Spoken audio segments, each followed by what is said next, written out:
আসসালামু আলাইকুম ভিউয়ার্স, কেমন আছেন? আশা করি সবাই ভালো আছেন। আমিও আলহামদুলিল্লাহ ভালো আছি। আজকে আমার টাইগার মুরগির বয়স হচ্ছে এই যেগুলো আমি ভিডিওর মাধ্যমে আপনাদের সাথে শেয়ার করি ওইগুলোর বয়স 8 দিন। তো আজকে গাম্বুরু ভ্যাকসিন দেওয়ার টাইম এবং আজকে আমার কাছে টাইমও ছিল কিছু। তো আমি ভাবলাম যে আজকে গাম্বুরু ভ্যাকসিনটা দিয়ে দেই এবং আপনাদের সাথে শেয়ার করি যে কীভাবে ভ্যাকসিনটা দিতে হয়। আশা করি মোটামুটি সবাই জানেন, যারা আমার ফ্রেন্ড লিস্টে অথবা ফলোয়ার্সে আছেন, বাট যারা জানেন না তাদের জন্য ভিডিওটা অনেক কার্যকরী হবে ইনশাআল্লাহ। তো প্রথমেই আপনি যে ভ্যাকসিনটা যখন কিনে আনবেন প্রাণী সম্পদ অধিদপ্তর থেকে অথবা কোনো ডাক্তারের কাছ থেকে, তখন আপনাকে গাম্বুরু ভ্যাকসিনের সাথে একটা মিনারেল ওয়াটারের বোতল দিয়ে দিবে। আর সবাই তো জানেন আশা করি যে গাম্বুরু ভ্যাকসিনটা একটা ট্যাবলেটের মতো।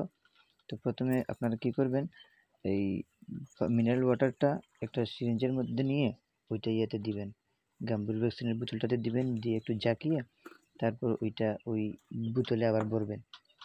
কারণ হচ্ছে যে যতটুকু পানি দেওয়া হয় গাম্বুরু ভ্যাকসিনের সাথে সবগুলোতেই মিক্স করতে হবে ট্যাবলেটটা, আর না হলে মাত্রাটা একটু বেশি হয়ে যাবে এবং সেক্ষেত্রে মুরগির বাচ্চার একটু সাইড এফেক্ট হতে পারে। সেক্ষেত্রে আমার মনে হয় পুরো পানিটাই দেওয়া ভালো, এবং ওইটাও ওনারা বলেই দেন যে পুরো পানিটা ইউজ করতে হবে। তো আমি ওইরকম নাড়িয়ে চেড়ে নিয়েছি এবং আপনারা দেখতে পাচ্ছেন যে আমি কীভাবে এক ফোঁটা করে সিরিঞ্জের মাধ্যমে চোখে দিয়েছি। যে কোনো চোখে দিতে পারবেন, ওইটা কোনো প্রবলেম না।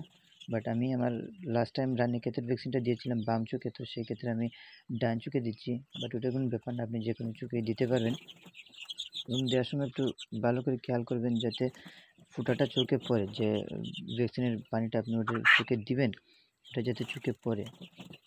তো অন্যথায় ওইখানে পানি না গেলে ভ্যাকসিনটা হবে না। আর যদি পরে মহামারী আসে অথবা রানীক্ষেতের রোগ আসে, তাইলে আপনার সব মুরগিগুলোই মনে করেন যে মরে যেতে পারে।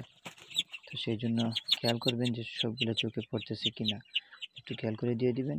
আর ভ্যাকসিনটা রাতে দেওয়ার চেষ্টা করবেন।